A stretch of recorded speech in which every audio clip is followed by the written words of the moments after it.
Hello বন্ধুরা, আমি মনি। আপনাদের সবাইকে স্বাগত জানাচ্ছি আজকে রেসিপিতে। আজকে রেসিপি থাকছে লতা। কেউ লতি বলে, কেউ লতা বলে।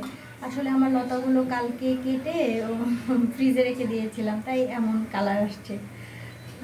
আর এটা নিশ্চয়ই আপনারা দেখে বুঝতে পারছেন, আমরা যারা বাঙালি এই জিনিসটা খেতে খুব ভালোবাসি। এটা আসলে নোনা ইলিশ। তো আমি আজকে লতা দিয়ে নোনা ইলিশ রান্না করব। আমাদের ঘরের মানে সবার ফেভারিট খাবারটা, খুব সিম্পল। তো আমি এটাকে প্রথমে 2-3 বার ঠান্ডা পানি দিয়ে ধুয়ে নিব, আর তারপর গরম জলে কিছুক্ষণ ভিজিয়ে রাখবো। তো এতটুকু ছোট ছোট টুকরা করেছি আমি, এতটুকু ছোট ছোট টুকরা। আপনারা চাইলে একটু বড় টুকরাও করতে পারবেন, এক একজন এক একভাবে খেতে ভালোবাসে। তো চলুন আমরা তাহলে মূল রান্নাতে চলে যাচ্ছি। তো আমি এই লতাটাকে গরম পানিতেই 3 মিনিট একটু ফুটিয়ে নেব, ফুটিয়ে পানিটা ফেলে দেব। কারণ অনেক সময় লতাটা একটু মানে গলা চুলকায়, তো সেই কারণে আর কি একটু ভাপ দিয়ে নিচ্ছি। আপনারা অনেকেই আছে যে মানে একদম সরাসরি রান্না করে, তো আমি সবসময় একটু ভাপ দিয়ে রান্না করি। তো ভাপ দিয়ে পানিটা ফেলে দিলে তখন আর মানে গলাটা চুলকোয় না আর কি। তো এটা হালকা একটু লবণ দিয়ে মানে একটু ভাপ দিয়ে নেব 3 মিনিটের মতো। ঢাকবো না এটাকে, বলক চলে আসলেই এটাকে নামিয়ে আমি একটু পানিটা ফেলে দেবো। ফিরে আসছি 3 মিনিট পর। এটাই তো ফিরে এলাম 3 মিনিট পর। এটাকে আমি এখন নামিয়ে ফেলবো। আর এই দেখুন, তো ইলিশটাকে আমি গরম পানি দিয়ে শুরুতেই মানে 3 বার ঠান্ডা পানি দিয়ে ধুয়ে গরম পানি দিয়ে ভিজিয়ে রেখেছি। এটাতে প্রচুর লবণ থাকে, তো এর জন্য এত ধোয়া আর কি। তো এই পানিটা ফেলে আমি এটাকে আবার ঠান্ডা পানি দিয়ে একটু ধুয়ে নেব। তো লতাটা আমি নামিয়ে নিচ্ছি। এখানে কড়াই বসিয়ে দিয়েছি। কড়াইয়ে আমি 3 চামচের মতো তেল দিয়ে দিলাম। তেলটা গরম হওয়া পর্যন্ত অপেক্ষা করব। তেলটা গরম হয়ে গেছে। তো এখানে আমি 1 কাপের মতো পেঁয়াজ দিয়ে দেবো। পেঁয়াজ কুচি, পেঁয়াজটা বেশি দিলে খেতে টেস্টি হয়। পেঁয়াজটা ব্রাউন হওয়া পর্যন্ত ওয়েট করবো। দেখুন পেঁয়াজটা হালকা ব্রাউন করে ভেজে নিয়েছি। এবার আমি এতে 1/2 চামচের মতো রসুন বাটা অ্যাড করে দিলাম। একটু ভেজে নেব রসুন বাটাটা দিয়ে পেঁয়াজটাকে, কারণ কাঁচা তেলটা যাতে না থাকে তার জন্য। এবার আমি এতে মশলা দিয়ে দিব, খুব সিম্পল মশলা। ধনে গুঁড়ো 1.5 চামচ, মরিচ গুঁড়ো 1 চামচ, আর হলুদ গুঁড়ো 1/2 চামচ, আর একটু লবণ। কারণ সেদ্ধ করার সময় একটু লবণ দিয়েছি।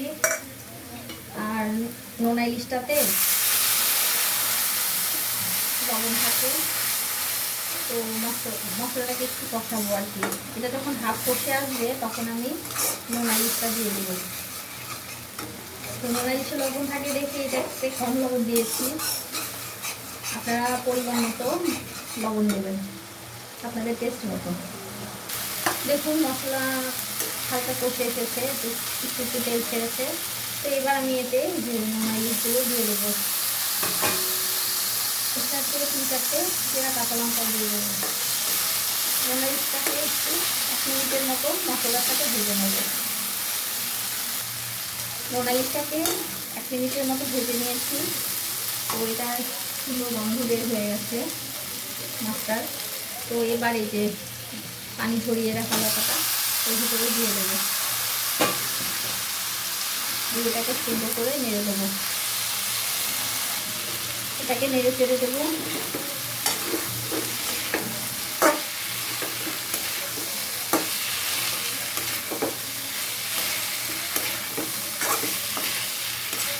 তো এটার সাথে মশলার সাথে একটু 1 মিনিটের মতো একটু ভেজে নিলাম।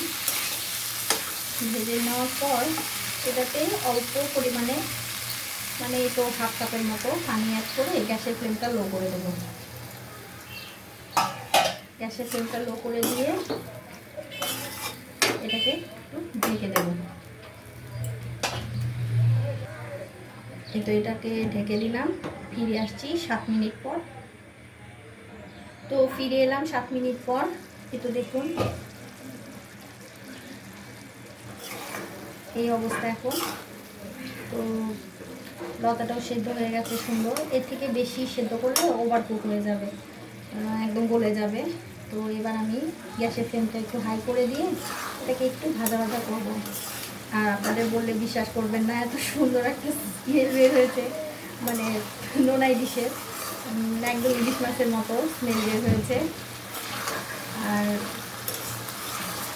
আমাদের ঘরের একদম ফেভারিট, সবার ফেভারিট এটা। তো এটাকে একটু ভাজা ভাজা করছি, ভাজা ভাজা করে আপনাদের পরিবেশন করে দেখাবো।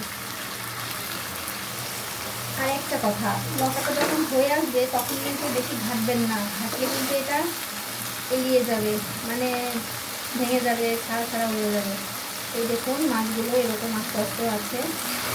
মাছগুলো যখন মুখে পড়বে তখন মনেই হবে না যে নোনা ইলিশ খাচ্ছি, নোনা অলরেডি ইলিশ মাছই খাচ্ছি। তো এই দেখুন আমার লতাটা একদম রেডি হয়ে গেছে।